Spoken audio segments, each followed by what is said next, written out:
Assalamualaikum warahmatullahi wabarakatuh. Bismillahirrahmanirrahim. Subhanakallahumma rabbana la ilma lana illa ma 'allamtana innaka antal alimul hakim wa tub 'alaina innaka antat tawwabur rahim wa taqabbal minna innaka antat tawwabur rahim wa taqabbal minna innaka antas samiul alim wa 'allimna min ladunka 'ilman nafi'an ya dzal jalali wal ikram. Allahumma iftah lana 'ilmataka wa ansur 'alaina rahmataka ya dzal jalali wal ikram. Walhamdulillahi rabbil alamin. Bismillahirrahmanirrahim. Alhamdulillahi rabbil alamin. Salatu wassalamu ala asrofil anbiya wal mursalin wa ala alihi wa sahbihi ajma'in, amma ba'd. Qala Allah ta'ala fi kitabil karim, a'udzu billahi minasy syaithanir rajim. Bismillahirrahmanirrahim. Ya ayyuhalladzina amanu qu anfusakum wa ahlikum naran an-nas wal hijaratu 'alayha malaikatun ghilazun shidadun la ya'suna Allah ma amarahum wa yaf'aluna ma yu'marun. Sadaqallahul 'azim wa sadaqa rasuluhul karim wa nahnu 'ala dhalika minasy syahidin wa syakirin walhamdulillahi rabbil alamin. Jamaah salat Isya Masjid Jami Mahkota Sibut dimuliakan Allah Subhanahu wa taala. Syukur alhamdulillah, malam ini kita masih diberikan oleh Allah Subhanahu wa taala beribu-ribu nikmat, di antara nikmat iman, nikmat Islam, nikmat kesempatan, nikmat istiqomah, sehingga kita masih bisa menjalankan ibadah kita, baik ibadah wajib maupun ibadah sunnah. Mudah-mudahan semua ibadah kita diterima oleh Allah Subhanahu wa taala. Mudah-mudahan duduk kita kali ini, malam ini, dicatat oleh Allah sebagai amal ibadah yang soleh, sebagai amal yang menjadi penyebab datangnya ridha rahmatullah dan terbukanya pintu-pintu surga Allah Subhanahu wa taala. Amin ya rabbal alamin. Jamaah dimuliakan Allah Subhanahu wa taala, sampai kuatkan salat.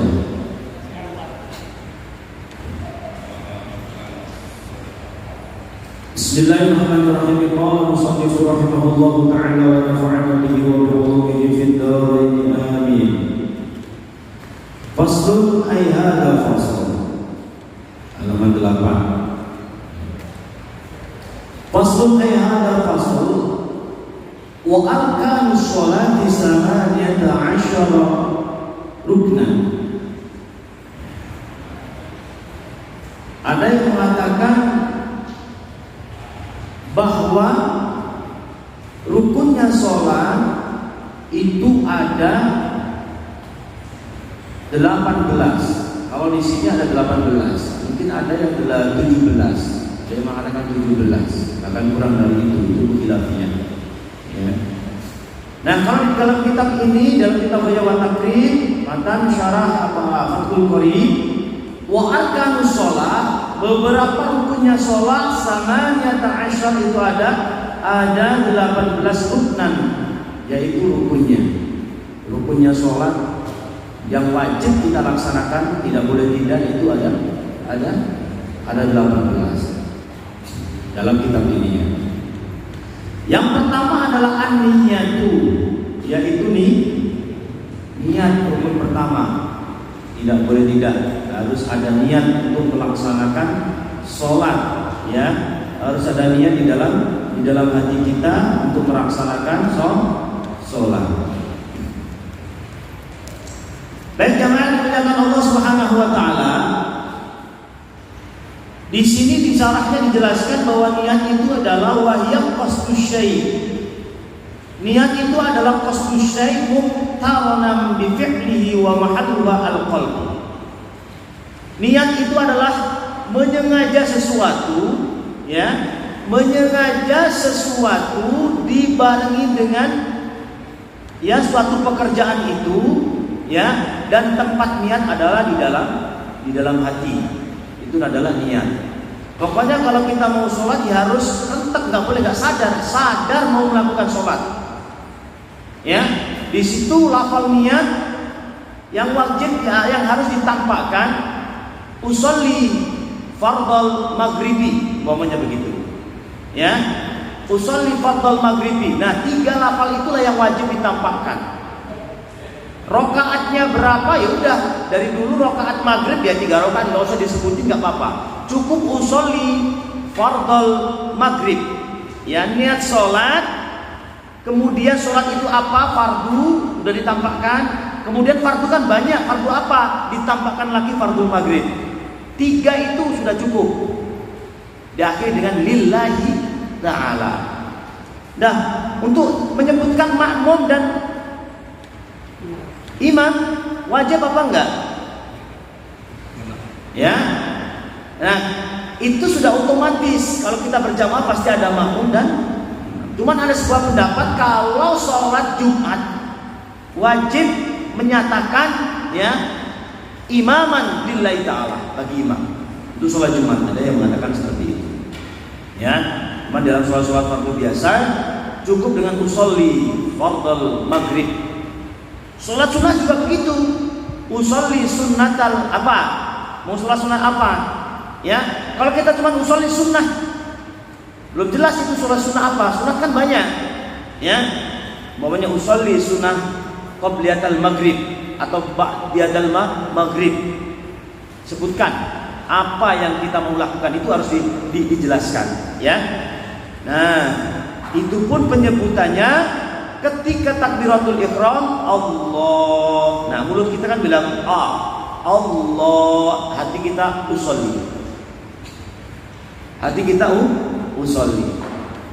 Ya, makanya ketika kita mau sholat, latih dulu mulut kita. Usolli fardhu maghrib. Itu untuk melatih bahwa biar hatinya nanti ikut dengan lancar. Ya, di mulutnya itu. Aslinya malah yang harusnya itu di dalam hati.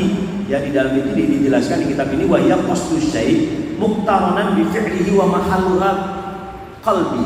Jadi tempatnya itu di dalam hatinya itu. Ya, maka untuk menilai niat seseorang itu susah karena tempatnya di hati. Ya, niatnya gimana, niatnya enggak bisa kita nilai. Hanya orangnya sendiri yang tahu dan Allah Subhanahu wa taala. Baik ya. Jadi itu. Nah, kalau kita kiaskan menyebutkan lafalnya usolli itu harus enggak? Wajib enggak? Ya.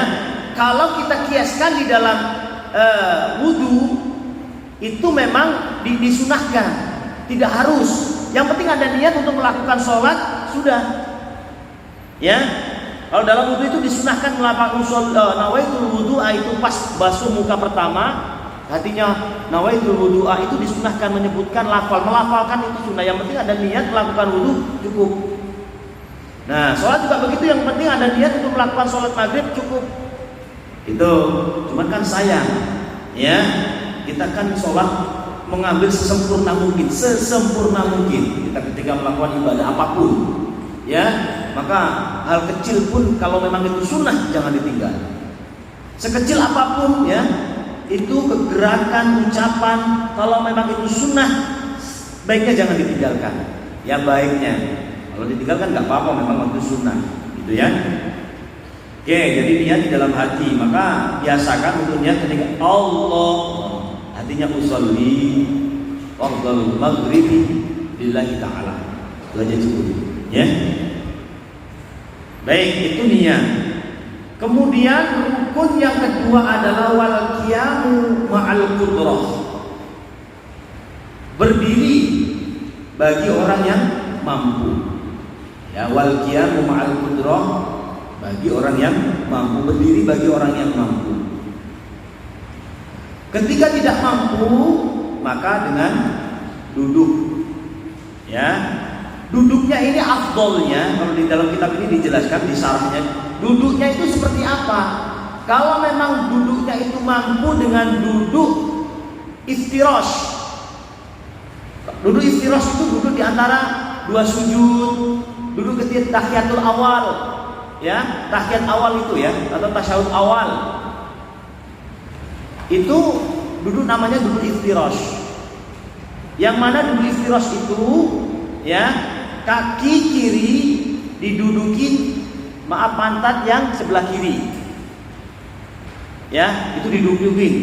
Kalau tawarruk kan beda lagi, nanti duduk di tasyahud akhir, itu namanya tawarruk.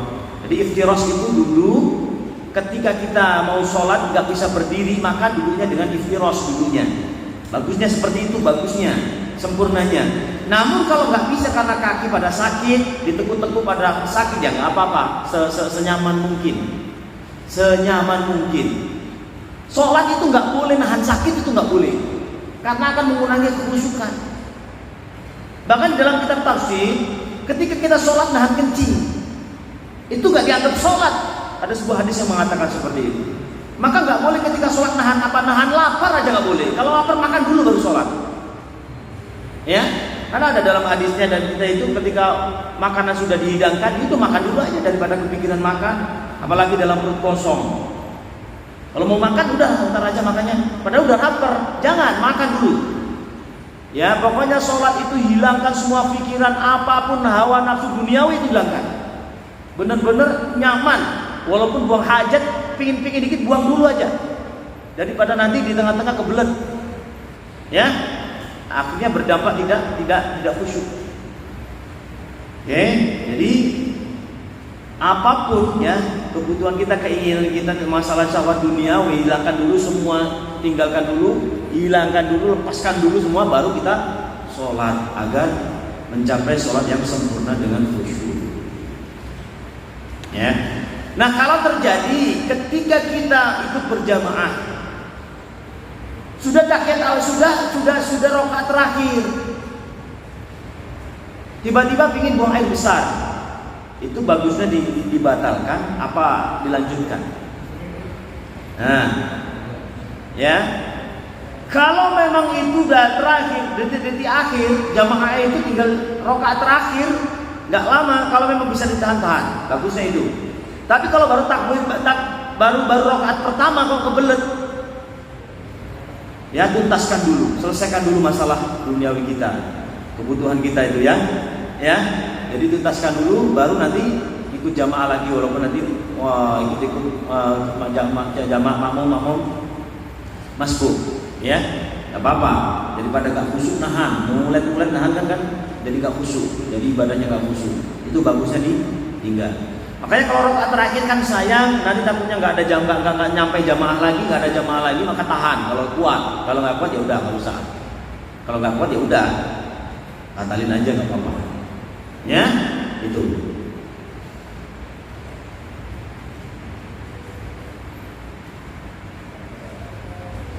Sama kalau kayak kita buang angin juga begitu. Kalau buang angin kan cepat, buang aja dulu langsung wudu lagi, ikut jamaah lagi. Kalau udah terakhir baru tahan, kalau memang bisa ditahan, buang angin, ya. Tuh. Baik. Jadi qiyam, berdiri itu rukun bagi yang mampu, ya. Maka dalam kitab ada dalam salah satu kitab dijelaskan ketika berdiri kakinya tekuk. Padahal sehat, sengaja ditekuk. Itu nggak boleh. Kakinya ditekuk dikit itu loh. Jadi yang kanan lurus, yang kiri nekuk dikit, dilemesin gitu ya. Nah, itu nggak boleh kalau mau disengaja dan nggak capek, memang sengaja gitu, nggak boleh. Ya harus benar-benar tegak, lurus berdirinya. Itu bagi yang mampu. Kecuali kakinya kenapa capek banget ya, itu beda lagi, uzur itu ya. Nah, jadi bagi yang nggak mampu, berduduknya dengan duduk iftirash itu sempurnanya. Bagusnya duduk dengan cara duduk iftirash untuk melakukan sholat. Oke, rukuknya agak nunduk dikit, sujudnya lebih rendah daripada nunduknya rukuk tadi. Ya, kalau memang bisa sujud ya sujud sekalian. Ya, kalau rukuk dan nunduk aja. Kalau sujud bisa sujud ya sujud, sempurnakan sujudnya. Sujud seperti biasa. Itu ya. Nah kalau dulu sudah gak bisa ya terlentang, sambil berbaring, itu yang penting arahkan. Kalau bisa diganjel bantal menghadap kiblat, dada kita menghadap kiblat. Ya, yang menghadap itu hati kita menghadap kiblat. Itu ditahan membantal sambil berbaring nggak apa-apa. Tapi kalau nggak bisa ketekuk, bisa batu-batu umpamanya, ya udah lurus aja. Ya, kalau penyakit paru-paru batu sini kan nggak bisa ditekuk dikit, nggak bisa. Ya, karena pernah sudah mengalami ya, orang tua dulu kena kanker paru-paru, ini tekuk dikit batu, harus duduknya lurus, nggak pakai bantal, pakai bantal aja di batu. Itu selama 6 bulan. Subhanallah. Jadi sholatnya ya udah sebisanya, gitu ya. Nah, kalau bisa ya ditekuk, dadanya kita dihadapin ke kiblat, gitu. Kalau memang terbaring ya berbaringnya, kalau bisa miring kayak orang mau meninggal itu, ada kiblat kayak begitu. Orang ketika meninggal dimakamkan itu, didirikan ke kiblat. Nah kalau udah nggak bisa dia nanam ya udah. Yang penting sholat itu tetap ada kewajiban bagi yang tadi yang syarat sholat itu Islam ya, balik terus berakal, akalnya masih nyambung, itu kena kewajiban walaupun lumpuh, akalnya masih nyambung, itu masih kena kewajiban. Nah koma itu masih kena kewajibannya. Ya ketika dia sadar terkena kewajiban mengqadha. Kayak orang tidur koma, ketika tidur 2 hari ya udah kena kewajiban mengqadha selama 10 waktu tadi, karena 2 hari. Ya kayak gitu. Yang penting akalnya masih normal.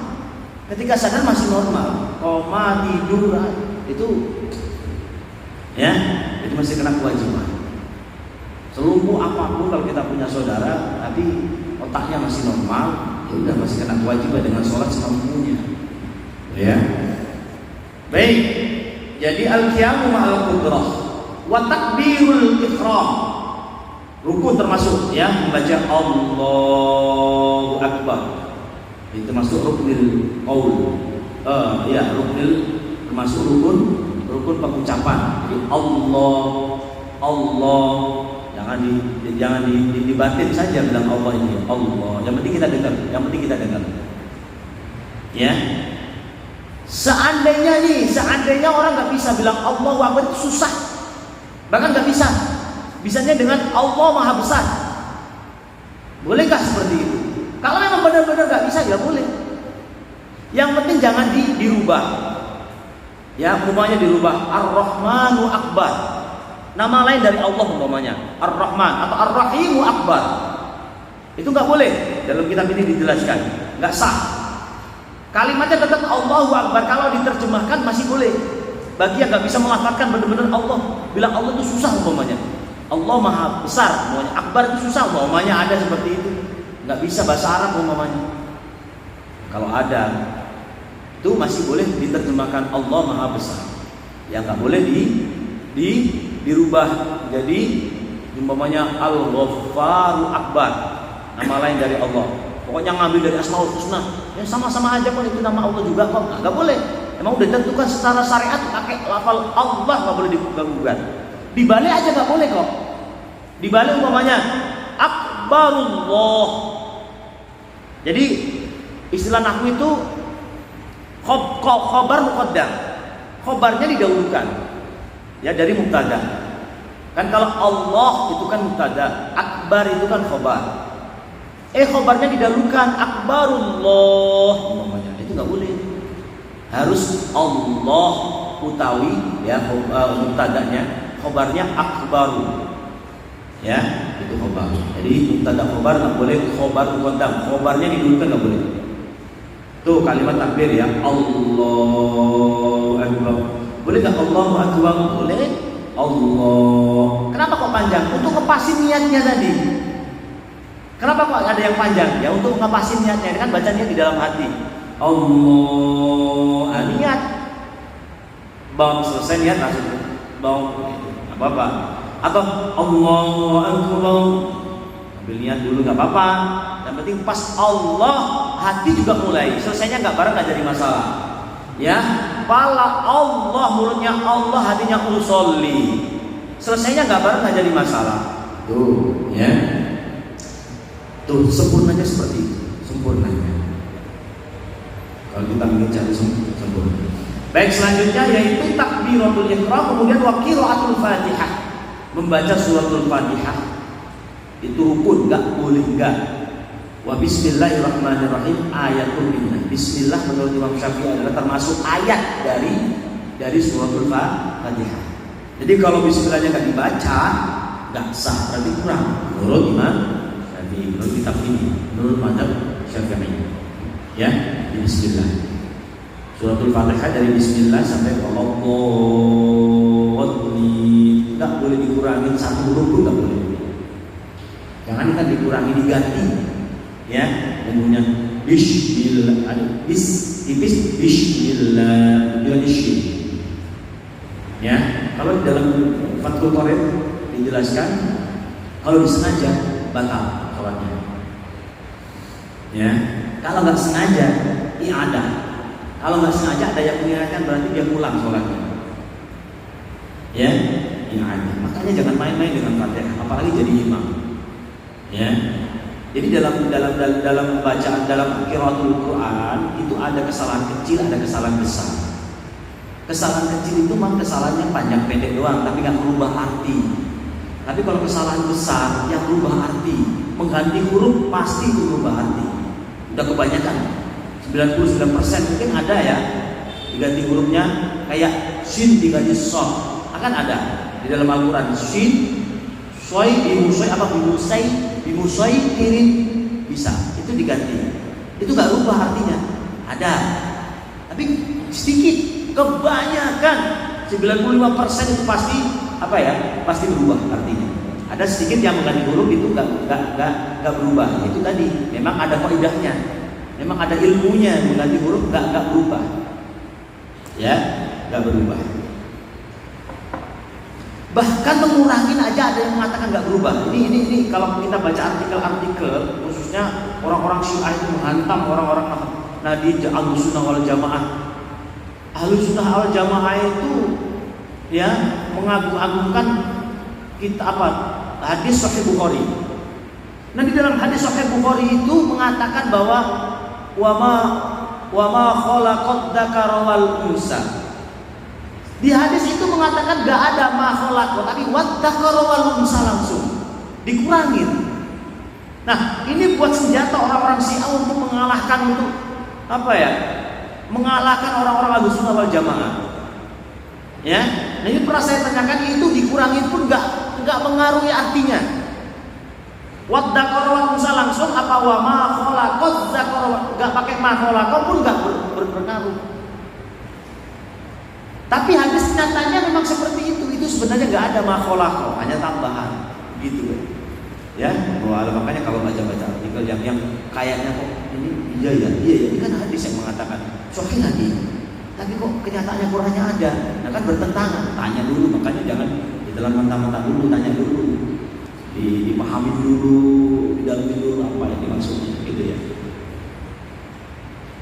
Bahkan di situ aja ada beberapa ayat yang nggak dimasukkan, ada yang mengatakan ada seperti itu. Nah, yang jelas kita imani bahwa Al-Quran itu adalah sebagai petunjuk pedoman bagi umat Islam. Udah, itu aja, baca terus, akan memberikan syafaat kita. Itu aja. Kalau kita kaji dalam-dalam tanpa ada guru yang membimbing, nanti akan timbul keyakinan yang melenceng, bahaya itu. Ya, itu aja. Yang penting kita yakin bahwa Al-Quran adalah kitab suci bagi umat Islam, ya, sebagai petunjuk, sebagai syafaat yaumul qiyamah nanti. Maka cintailah Al-Quran, baca semaksimal mungkin, seistiqomah mungkin. Baik. Jadi Fatihah, makanya di dalam kitab Sulam Mutawakil, Safinah itu kitab yang paling kecil, fikih yang paling rendah ya, paling dasar itu istilahnya. Itu dibahas tentang tasdid-tasdidnya, itu dibahas. Mana sih tasdid di surah Fatihah, mana aja? Jangan sampai dikurangi. Bismillahirrahmanirrahim. Itu kayak nggak ada penekanan, kayak nggak ada tasdid, ngambang. Nah itu dipermasalahkan. Baca Fatihah. Bismillahirrahmanirrahim. Ditampakkan mana ada penekanan. Alhamdulillahi Rabbil Alamin, Ar-Rahmanir-Rahim, Maliki Yawmiddin. Nah, nampak tasdid. إياك نعبد وإياك نستعين اهدنا الصراط المستقيم صراط الذين أنعمت عليهم غير المغضوب عليهم ولا الضالين. Nah, walau ketika lafaz bertasydid maka sifat tawallulnya itu sifat apa ya, menggelayutnya itu harus ditampakkan. Walau lamnya bertasydid maka ada penekanan di situ. Ya, tasydidnya ditampakkan. Nah, sehingga nggak ada huruf yang dikurangi atau dikurangi sedikit karena nggak ada penekanan, jadi kayak ada kayak enggak gitu, nggak jelas. Ya, jadi itu Fatihah harus sempurna. Apalagi kita untuk menjadi imam, mau nggak mau pokoknya harus sempurna untuk Fatihah. Maka orang dulu baca Fatihah aja nggak sehari 2 hari, bahkan ada yang setahun Fatihah saja baru lulus. Ya, lanjut. Itu orang dulu itu makanya khawatir. Ulama-ulama ustaz guru-guru itu sakit khawatirnya karena bertanggung jawab. Kita punya santri diajarin begitu saja terus dilepas sudah. Kita nanti akan yang bertanggung jawab kalau ada kesalahan sebagai guru. Kalau ada kebenaran ya manfaatnya pahala, itu namanya ilmu jariah, itu ilmu yang bermanfaat. Ngalir terus pahala kita kalau kita ajarkan yang benar. Tapi kalau kita ngajarkan kurang atau salah bahkan, nah ini nanti kita tanggung jawab juga. Maka orang guru dulu, kiai dulu kalau ngajar Fatihah lamanya bukan main. Ya minimal 1 bulan itu udah bagus, bisa 1 bulan lolos itu. Ya, gitu. Dulu waktu masih saya itu ke guru awal waktu masih kecil itu sampai 3 bulan belajar Fatihah, baru pindah ke alif lam mim itu 3 bulan Fatihah saja. Ya, itu 3 bulan. Nah sekarang kalau seminggu nggak dipindah-pindah Fatihahnya, besok nggak ngaji kan sekarang. Iya kan? Iya pasti nggak ngaji. Jangankan seminggu, 3 hari Fatihah mulu, 3 hari nggak dipindah lanjutin. Ya nggak ngaji. Nah khawatirnya kalau nggak ngaji malah siapa yang bertanggung jawab nanti gitu ya. Yang penting kesalahannya nggak fatal, ya udah. Ya, kesalahannya nggak besar, nggak fatal, udah lanjut. Baik, ya Fatihah. Kemudian waruku, di antara rukunya yaitu ruku. Ya, ruku. Pokoknya kalau ruku kepala nggak boleh danga, harus lurus, benar-benar seperti huruf L. Ya, lurus. Tangan sampai ke lutut. Tangan jangan sampai ke paha. Lutut, ya, megang lutut pas itu. Terus ini harus datar, nggak boleh, pokoknya lurus. Kepala juga nggak boleh gini, wilu banget nggak boleh, pokoknya lurus. Ya, gimana cara lihat sambil ngaca? Kalau sudah lurus posisi itu benar. Itu aja lah, nggak usah dalam-dalam. Pokoknya posisi lurus, ya kepala nggak terlalu mendalam, nggak terlalu meninggu, nggak terlalu turun juga. Ada yang terlalu turun, pegangnya bukan lutut, bawah lutut, itu kebelabasan itu, terlalu ya berlebihan. Pas pegang lutut, ya itu nanti, insya Allah. Pokoknya cara kita melihat sempurna apa enggak sambil ngaca dilihat lurus apa enggak ya. Itu aja. Jadi posisi tangan megang lutut ketika ruku. Ya. Kemudian waktu tumakninatu fi. Tumakninah di dalam ruku. Rukunya harus ada tumakninahnya, jangan sampai enggak ada tumakninah. Berhenti sejenak. Tumakninah itu seukuran bilang subhanallah. Jadi subhanallah normal kita bertasbih subhanallah, ukuran itu lamanya subhanallah. Nah itu ukuran itu lamanya tumakninah. Kira-kira ya itu seperti itu, dalam kitab dijelaskan itu seperti itu. Jadi enggak subhanallah, enggak, tapi subhanallah itu ukuran ruku, ukuran tumakninah. Lamanya seperti kita bilang subhanallah. Subhanallah bilang normal, enggak subhanallah, enggak begitu, tapi subhanallah. Enggak begitu cepat juga subhanallah, enggak begitu. Sedang. Ya, itu ukuran lamanya ruku. Tumakninah. Warrafu, kemudian rukun yang berikut warrafu berdiri dari ruku. Ya. Berdiri itu tergolong rukun. Kalau di sini di dalam kitab ini mungkin di kitab lain itu nggak usah karena udah satu rangkaian. Ada yang ada seperti itu. Kalau dalam ini dihitung ruku.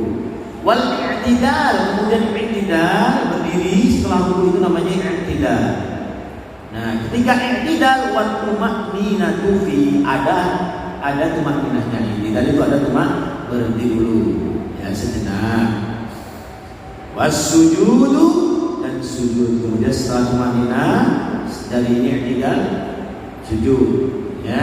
Ketika mau sujud ya ada yang lututnya dulu disebutin tanah, ada yang tangannya dulu langsung menyentuh tanah. Nah itu dua versi, boleh dua-duanya, mana yang nyaman. Yang mana yang nyaman?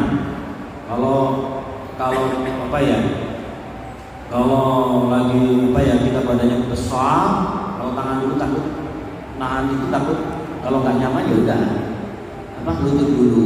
Enaknya sih yang dirasakan sih enaknya lutut dulu. Tapi itu dua-duanya ada yang mengatakan boleh, ya. Ada yang mengatakan boleh lutut dulu, begitu atau tangan dulu, klub itu ya juga boleh.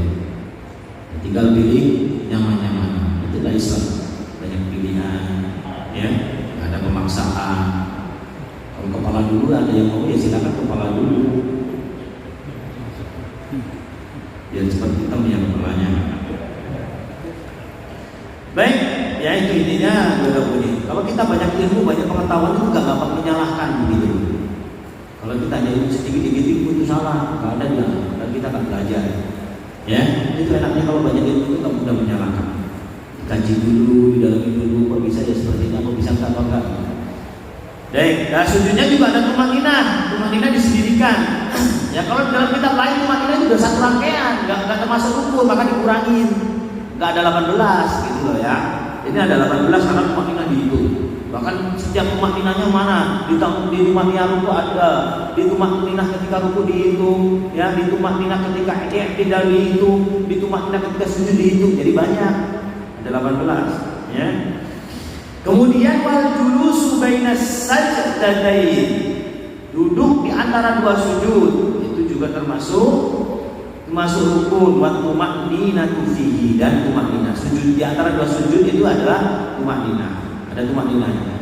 Ya duduk di antara dua sujud itu dinamakan duduknya iftirash. Duduk iftirash itu juga duduk di antara dua sujud.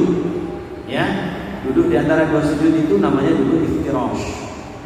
Tahu kan duduk iftirash itu yang pokoknya tadi yang saya jelaskan ya, kaki posisi kaki itu ya. Itu kalau kita cari sempurna sebenarnya nggak duduknya asal duduk juga nggak apa-apa gitu loh. Kalau kita kan cari sempurna ya, kalau ingin cari sempurna ya agak ribet dikit, agak ribet gitu loh. Harus ikutin syariatnya, harus diikutin ya sesuai dengan ajaran baginda Rasulullah. Sebenarnya semua gerakan-gerakan sholat itu kalau kita ikuti dengan sempurna dengan benar itu sudah termasuk olahraga. Sudah secara langsung kita mengolahraga diri, apalagi kita ditambah sholat sunnah, geraknya berapa banyak? Ya, dalam 5 waktu kita tanpa sholat sunnah 5 sehari kita olahraga udah 5 kali gitu sehari. Kalau kita benar-benar nikmati sholat itu, benar-benar kita pas gerakannya, ya 5 waktu itu udah cukup untuk mengolah-ragakan diri kita, ya. Apalagi kita sholat sunnah, malam juga sholat itu udah olahraga betul itu sebenarnya. Kalau kita benar-benar gerakannya pas sesuai dengan syariat sunnah Rasulullah SAW. Ya, wal julusul akhir. Julusul akhir, duduk akhir atau tasyahud, ya. Wal julusul akhir, duduk di akhir itu ya, itu termasuk rukun. Kalau tasawuf awal kan nggak rukun. Tasawuf awal itu rukun apa enggak? Kita sholat isya duduk ya, istirahat ketika sesudah 2 rakaat kan duduk tuh baca tahiyat, ya namanya tahiyatul awal, itu nggak wajib. Ketika kita lupa ketinggalan, nah itu dalam Imam Syafi'i disunahkan, bukan harus disunahkan untuk sujud sahwi. Karena apa? Karena itu termasuk sunnah yang abad, bukan sunnah hayat. Sunnah abad itu disunahkan, dia harus dianjurkan, sangat-sangat dianjurkan untuk digantikan dengan sujud sahwi. Sunnah hayat itu kayak sunnah, kayak tasyahud awal, kunut, ya, kunut dalam sholat subuh itu termasuk sunnah hayat, ya. Nah, kemudian wat tasyahud fihi, tasyahud di dalam membaca tasyahud at-tahiyatul itu ya. Membaca at-tahiyatul, at-tahiyatul mubarakatuh shalawatu thayyibatu lillah. Assalamu alayka ayyuhan nabiy wa rahmatullahi wa barakatuh. Assalamu alayna wa ala ibadillah sholihin. Asyhadu an la ilaha illallah wa asyhadu anna Muhammadar Rasulullah. Sampai situ ini namanya tasyahud awal akhir. Namanya tasyahud. Ya, itu sampai situ ini. Sampai asyhadu an la ilaha illallah wa asyhadu anna Muhammadar Rasulullah. Itu wajib, enggak boleh, enggak harus dibaca ketika tasyahud akhir. Ya, rukun. Sampai situ ya kalimatnya. Kemudian ditambah wassalatu ala nabi. Nih, wassalatu ala nabi, bersolawat kepada baginda Rasulullah itu termasuk rukun. Ya, maka enggak boleh ditinggal. Ketika asyhadu an la ilaha illallah wa asyhadu anna Muhammadar Rasulullah, Allahumma sholli ala sayyidina Muhammad, atau Allahumma sholli ala Muhammad wa ala ali Muhammad, atau wa ala ali sayyidina Muhammad. Ya, boleh dua-duanya. Ini ada pelajaran. Memang kenapa kok kita enggak sesuai dengan diajarkan oleh baginda Rasulullah ya? Allahumma sholli ala Muhammad, Allahumma sholli ala Muhammad. Kenapa enggak pakai sayyidina? Kok pakai sayyidina saja? Ini memang kalau kita cari ayat sih agak susah. Memang ada di dalam surah Al-Quran itu ya, ada sayyidina yang ada disebut-sebut itu ada. Cuman kayak orang dinamakan sholawat Jibril. Sholawat Jibril itu yang diajarkan langsung, sholawat Jibril yang diajarkan Rasulullah dan Jibril, kemudian Nabi Jibril diajarkan kepada Nabi Adam. Itu sallallahu ala Muhammad, sallallahu ala Muhammad. Enggak pakai sallallahu ala sayyidina, enggak pakai. Ya, itu kan ketika dibaca 1000 kali maka dicukupin kebutuhan dunianya. Ya, dipenuhin. Itu kan mahar, ya. Maharnya yang diberikan kepada Sayyidah Hawa, Sayyidah Hawa untuk ketika mau menikah dengan Nabi Adam alaihissalam. Maharnya pakai sholawat, sallallahu ala Muhammad. Ayat sallallahu ala Muhammad. Nah ditanya kenapa nggak pakai sayyidina? Begitu. Ya emang sanadnya seperti itu, diajarnya seperti itu. Nah, kalau saya itu diajarkan kepada para nabi. Nah kalau kita masa makomnya jauh, ya, kok nggak pakai sayyidina, kayaknya sopan banget gitu. Nah ini terserah mau pakai sayyidina apakah itu, jangan jadi masalah, jangan jadi perdebatan, apalagi perdebatan sampai meretakkan kerenggangan ukhuwah Islamiyah. Itu jangan sampai. Mau pakai sayyidina silahkan, nggak mau pakai sayyidina tidak apa-apa. Yang pakai sayyidina boleh. Karena saking tawadhunya, saking takutnya, saking ya cintanya kepada baginda, nggak bisa mulut kita bilang Muhammad itu nggak enak. Pakai sayyidina, sallallahu alaihi sayyidina Muhammad sallallahu alaihi. Langsung sallallahu alaihi Muhammad. Bilang Muhammad itu kayak kita temen saja gitu loh. Kayak nggak ada itu yang punya perasaan seperti ini silakan. Maka boleh sayyidina, boleh nggak pakai boleh. Ya, yang penting kita tetap satu dalam ukhuwah Islamiyah. Jangan sampai menyinggung satu sama lain. Oke. Baik, selanjutnya tinggal sedikit lagi. Ala Nabi sallallahu wa taslimul ula. Salam assalamu alaikum itu rukun. Yang pertama, assalamualaikum warahmatullah. Itu rukun. Nah, yang kedua baru sunnah. Ya, yang kedua baru sunnah. Enggak pakai salam enggak apa-apa. Lengkapnya kita assalamualaikum warahmatullah. Kalau di sini assalamualaikum warahmatullahi wabarakatuh. Paling sedikit assalamualaikum. Itu cukup. Paling sedikit. Jangan assalamu, itu boleh. Harus assalamualaikum. Ya. Standarnya assalamualaikum warahmatullah. Ditambah wabarakatuh juga nggak apa-apa. Nah, Ahlussunnah wal Jamaah membedakan antara sholat mayat dengan sholat jenazah dan sholat biasa. Maka kalau sholat jenazah cukup assalamualaikum warahmatullah. Kalau sholat jenazah assalamualaikum warahmatullahi wabarakatuh. Nah, itu dilengkapi seperti itu. Dua-duanya boleh. Ya, cuman kalau kita sholat biasa pakai situ dikira sholat jenazah nanti. Jadi kita umumnya saja. Walaupun itu boleh, ya kita umumnya saja. Jadi dikira asing. Aneh. Oke, ya salahnya yang pertama aja. Wa niyatul khuruj minas shalah, niat untuk keluar dari sholat, ya. Jadi niat. Nah, ini dipermasalahkan. Ada yang mengatakan niat keluar dari sholat itu nggak wajib, nggak termasuk rukun. Kalau di dalam kitab ini dimasukkan ke dalam rukun. Ya, namun di syarahnya mana pendapat yang lebih afdol? Pendapat yang lebih banyak itu adalah nggak termasuk rukun, tapi disunnahkan. Jadi niat untuk keluar sholat setelah assalamualaikum warahmatullah.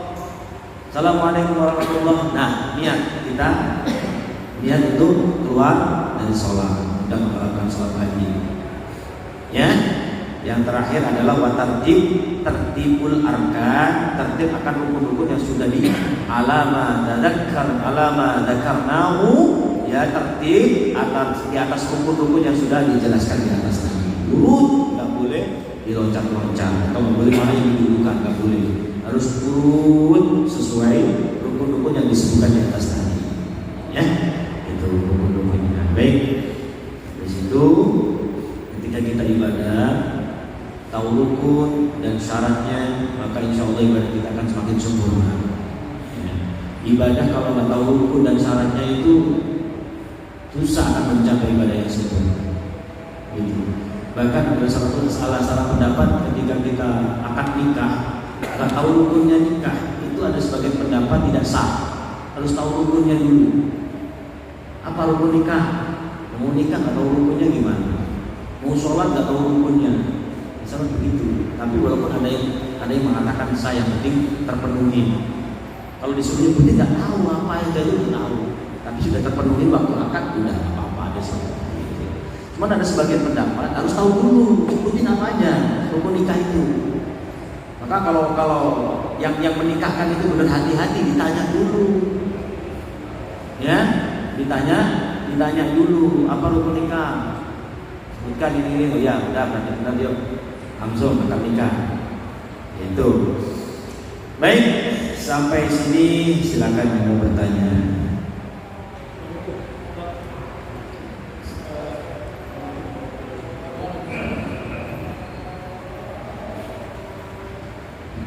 Assalamualaikum warahmatullahi wabarakatuh. Salam. Ustaz, mohon petunjuknya tentang membatalkan sholat sebagai makmum dan imam. Saat kita dalam berhadas atau imam. Siap. Bagus. Terima kasih. Assalamualaikum warahmatullahi Assalamualaikum. Baik. Sekarang kita membatalkan sholat baik sebagai makmum atau imam. Membatalkan sholat. Memang karena ada batal harus dibatalkan gitu ya. Nih, saya ceritakan kronologi dulu. Jadi kita membatalkan sholat. Ketika kita niat sholat, jangan ada niat untuk dibatalkan. Itu termasuk sudah batal. Contoh nih, saya sholat asar. Nanti kalau hujan baru 2 rakaat saya batalin. Itu udah batal. Ada katanya di dalam Fathul Qarib, ya, di dalam syarahnya Fathul Qarib ada. Itu nggak boleh. Jadi niat membatalkan sholat itu jangan diniatkan dulu sebelum melakukan. Udah kita sholat udah jangan niat batal. Nah ternyata di pertengahan sholat kok batal. Ya karena sesuatu itu buang angin nggak kuat. Nah cara membatalkannya gimana? Itu pun ada etikanya, nggak sembarangan. Begitu. Kalau kita dari tengah-tengah jamaah, ya, nih kita ada berada di tengah-tengah jamaah. Ketika kita membatalkan, pasti kita akan melangkahi banyak jamaah. Itu pasti banyak apa ya? Intinya banyak kezaliman yang kita lakukan, banyak kesalahan-kesalahan yang dilakukan. Hanya kita ingin mengejar biar kita dapat jamaah lagi. Baik ya. Sekiranya kalau memang kita batal untuk makmum ini, untuk makmum dulu. Kita batal, kita berada di tengah-tengah. Udah diam aja dulu, selesaikan. Kita udah lihat nggak sholat, tapi selesaikan aja. Atau kita diam aja di situ boleh, atau kita ikut gerakan aja udah sholat seperti itu. Biar nggak mengganggu kekhusyukan yang lain. Ya, kita pertahankan, kita keluar nih, pasti mengganggu kekhusyukan yang lain. Satu, kita loncat-loncat orang sholat itu kayak apa dosanya gitu. Hanya gara-gara apa? Pingin ikut jamaah. Kan nanti bisa jamaah ketika keluar selesai assalamualaikum kita cari, ya ada yang masbuk kita cepat wudu, masih ada yang masbuk kita ikut lagi jamaah kan bisa. Daripada kita nanti membatalkan terus melangkah mengurangi kerusukan, ya pasti itulah. Ya orang loncat-loncat itu pasti orang artinya udah konsentrasinya udah terganggu, udah kekhusyukannya udah pasti terganggu. Dan kalau membatalkan, ya kalau kita batalnya di tengah-tengah makmum, ya baik itu untuk makmum. Jadi apa ya, pikir dulu, angan-angan dulu kemaslahatannya apa. Kalau saya membatalkan ketika saya berjalan di tengah-tengah jamaah, banyak orang yang terganggu nggak ya gitu. Itu harus kita pikirkan, ya itulah harus memikirkan orang lain, jangan memikirkan diri sendiri gitu loh ya. Kalau kan jamaah nanti bisa dikejar setelah selesai sholat, kita keluar sholat, kita wudhu baru sholat lagi. Oke. Nah untuk imam ketika batal jangan dipertahankan, kadang malu. Ya apalagi imam yang sudah berumur, udah gak bisa nahan, tiba-tiba keluar angin. Jadi imam dipertahankan karena malu untuk membatalkan, jangan. Itu lebih utama, lebih mulia kita batalkan daripada kita tahan dalam kondisi batal terus aja sholat. Ya, istilah supir udah hilang kendali dan kemana-mana itu sholatnya. Logikanya seperti itu. Maka batalkan. Nah, cara membatalkan gimana? Cara membatalkan ketika kita sujud buang angin, jangan langsung dibatalkan. Tunggu berdiri dulu, udah siap berdiri nih, baru pergi. Nah, yang belakang maju. Belakang makmum itu, makanya di belakang makmum harus tahu ilmu juga. Kalau nggak tahu ilmu, nggak maju-maju. Kenapa Pak imamnya lagi pergi nih lah? Kenapa imamnya belajar bingung, nggak mau maju-maju, nggak tahu ilmunya, mau maju gimana? Nah yang samping masa majunya miring, umpamanya gitu. Pas kita posisi imam ya nggak apa-apa sih, jangan miring, lurus aja. Umpamanya yang pas belakang imam itu nggak berani maju. Yang samping boleh langsung maju, yang penting maju berapa langkah, ya. Terus majunya dalam maju misalnya, jadi majunya jangan sembarangan majunya.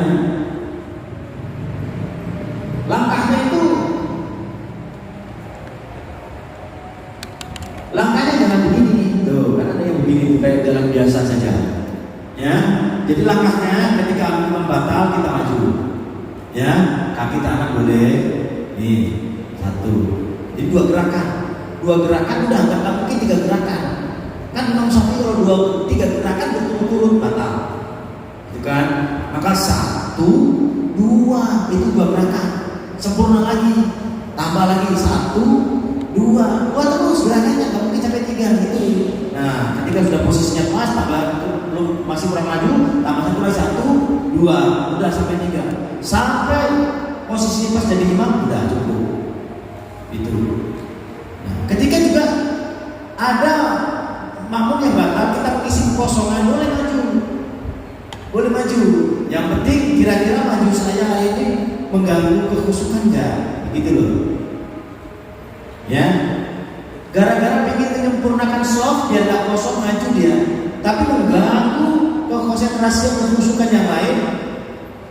Lebih utama mana coba? Kita menjaga kekhusyukan apa mengejar keutamaan soft biar enggak kosong? Nah itu harus kita pikirkan, ya. Kalau memang sekiranya nggak usah diisi, biar udah khusyuk enak-enak, kok ada yang jalan gitu kan? Ya begitu. Memang nggak apa-apa jalan, kalau kosong jalan. Yang penting makmum tadi imam itu caranya aja. Kan perginya ketika sujud. Kalau pergi ketika sujud, nggak tahu kok nggak angkat-angkat, nggak berdiri sujud di aja. Nah itu repot nanti. Biar tahu posisi imam itu batal, nah, saling ngerti, maju. Itu ya kalau batal. Ya, oke.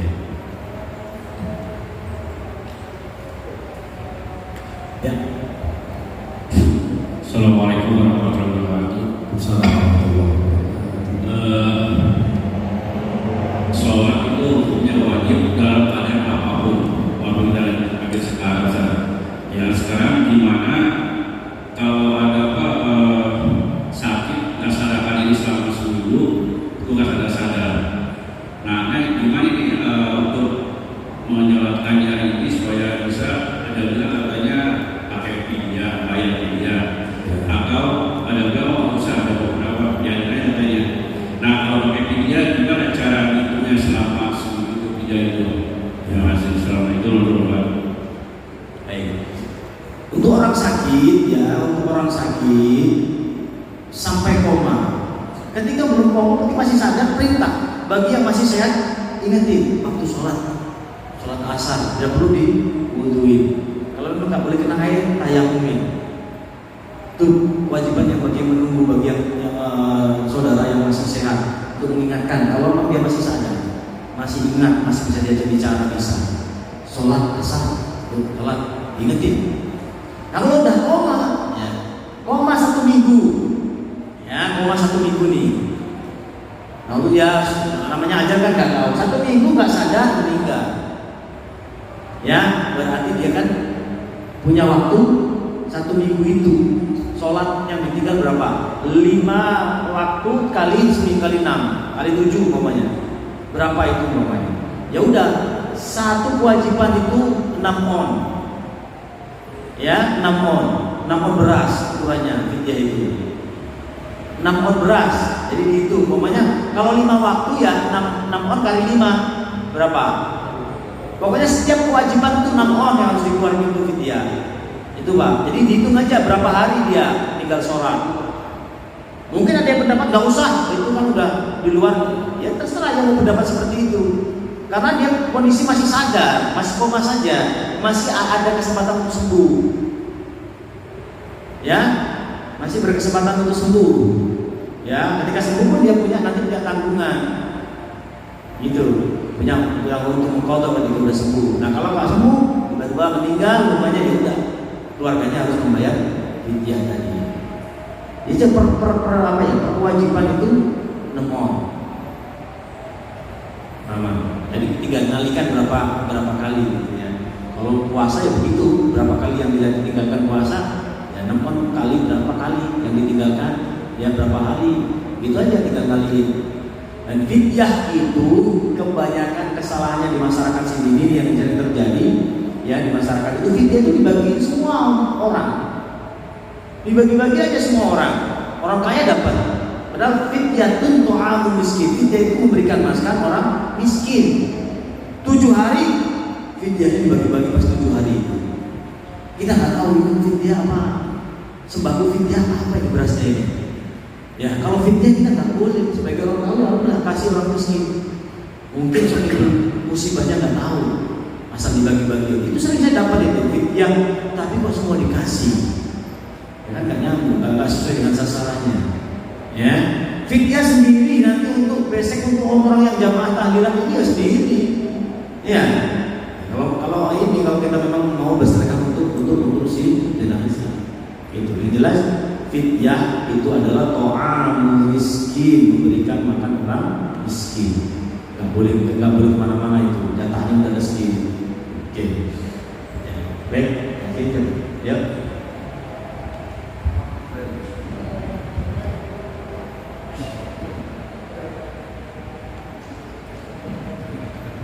Assalamualaikum warahmatullahi wabarakatuh. Waalaikumsalam. Yang ingin saya tanyakan yaitu mengenai bagaimana caranya kita mencapai benar khusyuk dalam sholat, sehingga dalam sholat kita itu kita nggak ingat sesuatu kecuali hanya ingat kepada Allah. Masalahnya ini kan, hal ini kan terus terang ya terjadi pada saya. Terus terang saya itu memang belum bisa sholat itu sehingga benar-benar khusyuk hanya kita mengingat pada Allah. Nanti suatu ketika mungkin baru takbiratul ihram, Allah Akbar aja kita ingat ingat sesuatu. Atau mungkin nanti dalam sujud itu pasti ada aja yang teringat. Nah itu saya sudah nanya sama teman-teman sahabat-sahabat saya itu, nanti suatu saat tanyain aja pada Ustaz. Nah ini kebetulan pas kita bahas tentang rukun sholat, dalam rukun sholat. Nah itu yang saya bingung. Lalu bagaimana ketika sholat kita itu tidak berjalan khusyuk dan benar-benar khusyuk? Apakah sholat kita itu diterima atau tidak? Hanya itu yang ingin saya tanyakan. Terima kasih.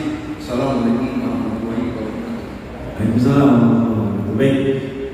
Untuk mencapai sholat khusyuk itu memang berat. Bahkan ya Sayyidina Ali radhiyallahu anhu itu nggak bisa untuk melakukan sholat khusyuk 2 rakaat. Kan pernah dites.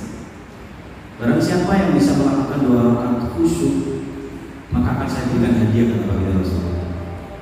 Ya, Sayyidina Ali sudah berusaha khusyuk, tapi di detik-detik akhir dia ingat, wah hadiah apa yang akan dikasih.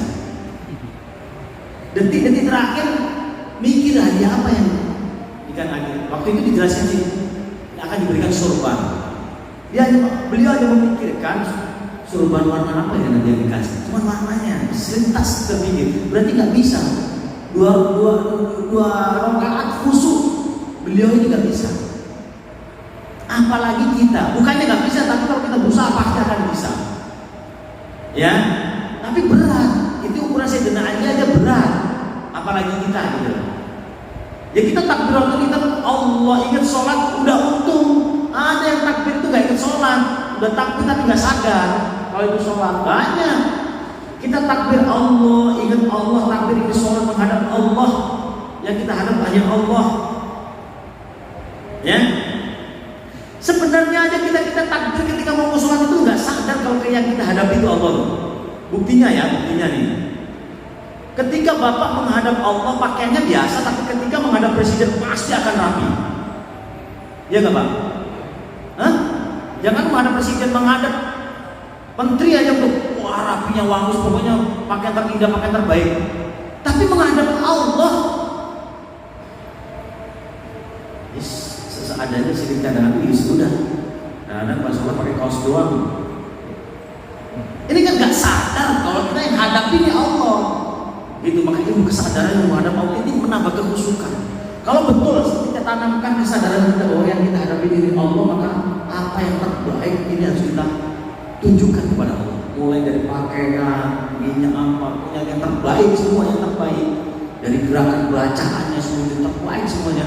Karena yang kita hadapi ini Allah, bukan siapa-siapa yang menciptakan, yang memberikan kita semua, memberikan apapun kepada kita.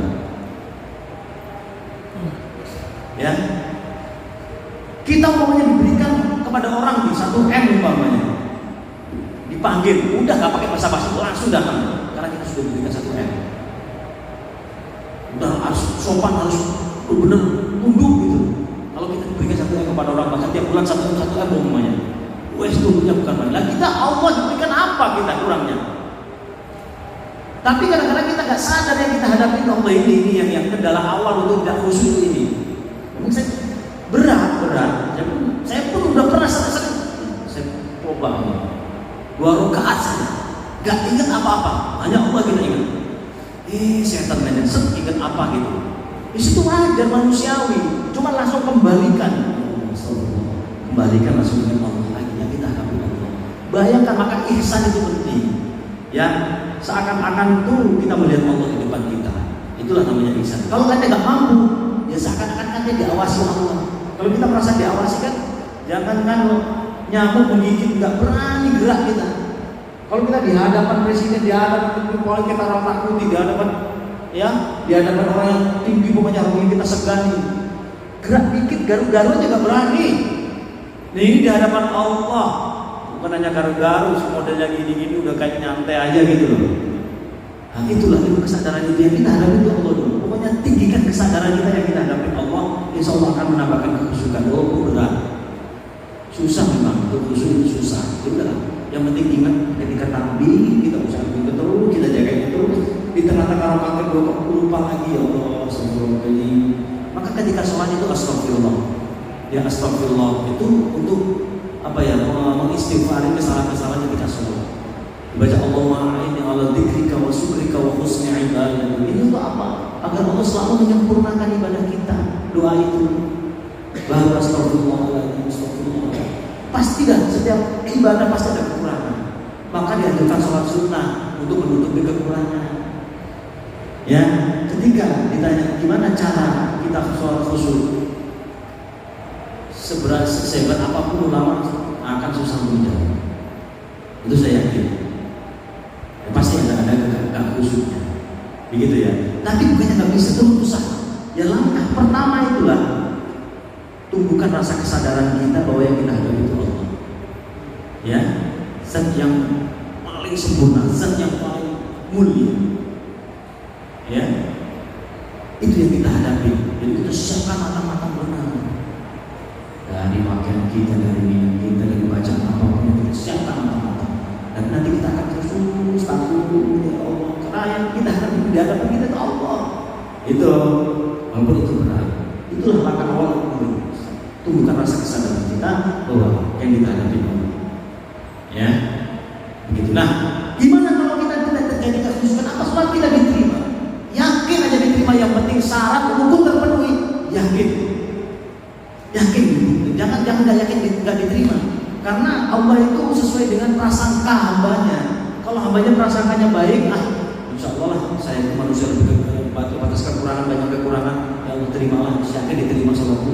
Yang penting saya melakukan hal-hal yang tidak, hal-hal yang kesalahan itu tidak sengaja atau di luar kemampuan. Udahlah, itulah kekurangan. Ampunilah ya Allah. Udah yakin diterima, yakin aja Pak diterima sholat kita itu. Yang penting rukun syarat itu wajib dipenuhi. Ya, kalau rukunnya bilangin satu, umpamanya minta diterima ya susah. Jangankan diterima, batal, nggak sah.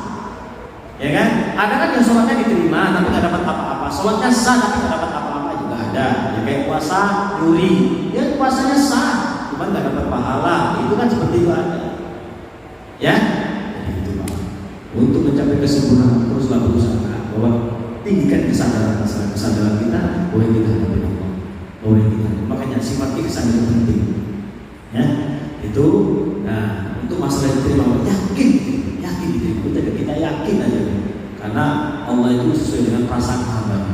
Kalau hambanya berprasangka baik, udah Allah seperti itu diterima, yakin diterima dengan syarat, yakin syarat rukun sudah terpenuhi. Masalah di tengah-tengah ingat utang, ingat apa ketika sholat, udahlah itu memang kelemahan manusia. Yang penting ketika salah, ketika kita ingat yang lain, langsung sadar ini sholat dan Allah kembalikan lagi. Ya, baik. Oke, cukup 3 pertanyaan. Satu lagi Ustaz. Satu lagi ya. Jam 11:30 lebih.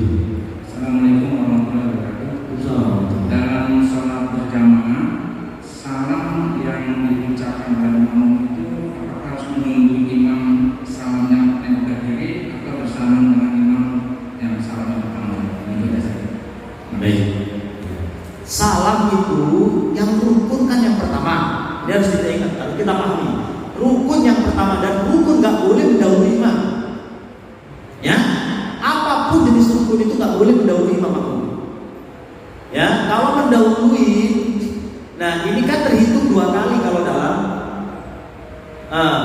Kalau kita mendahului 2 kali dengan 2 kali, 1 kali aja kalau disengaja mendahului batal.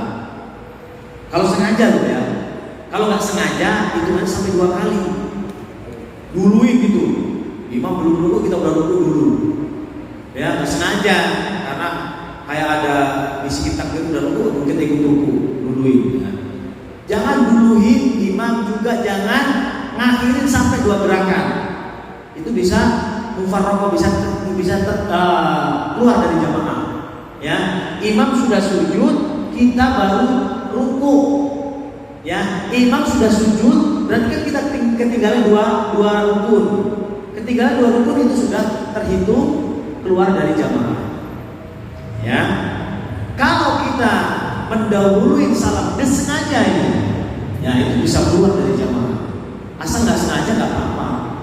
Ya, Nah, kalau yang kedua kan sunnah. Assalamualaikum warahmatullahi wabarakatuh. Imamnya lama. Ya udah nggak apa-apa. Assalamualaikum kita duluan. Itu sunnah. Sebenarnya sudah keluar seperti itu. Ya, kalau bagusnya sih tunggu imam yang kedua baru kita salam yang kedua. Yang penting pertama ini jangan didului. Dengan sengaja ya, dengan sengaja. Dan dulu kelamaan imam Assalamualaikum warahmatullahi wabarakatuh. Cuma belum salam. Wah, ini akan merusak jamaah. Ya, nah kalau nggak sengaja itu nggak sengaja, nggak tahu. Kayak imam udah salam di telinga kita udah main salam aja. Nah, itu kan nggak sengaja, beda masalahnya. Kalau disengaja bisa keluar, bukan batal tapi keluar dari jamaah. Ya, kalau bisa jangan, karena itu rukun nggak boleh didahului. Ya, Fatihah. Makanya ketika baca Fatihah imam selesai, imam baca Fatihah kita dengerin sampai selesai amin, baru kita baca Fatihah. Imam baca surah, kan diberikan terus, nggak boleh didahului. Imam itu ya, imam itu untuk diikuti, nggak untuk didahului, gitu loh. Oke, itu aja ya. Baik, kita tutup Al-Fatihah.